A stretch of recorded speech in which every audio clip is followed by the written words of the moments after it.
తారాబలం చంద్రబలం అని అంటాం. ఆ చంద్రబలం అనేటువంటిది కనుక మనకు ఉంటే ఆ మనిషి జీవితం సాఫీగా ఉంటుంది. ఆ చంద్రుడి యొక్క అనుగ్రహం చంద్రబలం రెండు కనుక లేకపోతే ఎప్పుడూ కూడా మనోవేదన, చిత్తశుద్ధి ఉండదు, రకరకాలైన ఆలోచనలు, ఎందుకు ఆలోచిస్తున్నాము ఏమి అర్థం కాని ఒక నెగిటివ్ థాట్లోకి మనిషి వెళ్ళిపోతాడు, ప్రశాంతత కోల్పోయి అధోగతి పాలవుతాడు.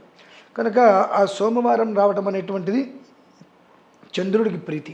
అలాగే పంచమి అనగానే 5 సౌభాగ్యానికి మూలం. 5 అనేటువంటిది పంచమాంగళ్యాలు, పంచ సౌభాగ్యాలు ఇవన్నీ ఉంటూ ఉంటాయి. 5 అనేటువంటి సౌభాగ్యానికి వృద్ధి.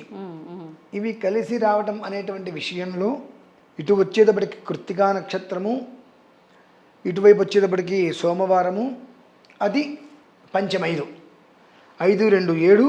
కృత్తిక మనకు అశ్విని నుంచి ప్రారంభం. మామూలుగా నక్షత్రాలు వేదమూలంలో కృత్తిక నుంచి ప్రారంభం.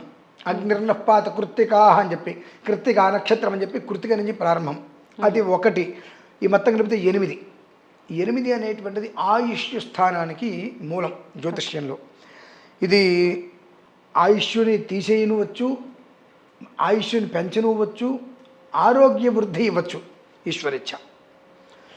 దానికి తోడు మళ్ళీ చంద్ర విధానానికి అష్టమి చంద్ర విభ్రాజ, ఇన్ని విధానాలు దృష్టిలో ఉంచుకొని ఆ రోజు నాడు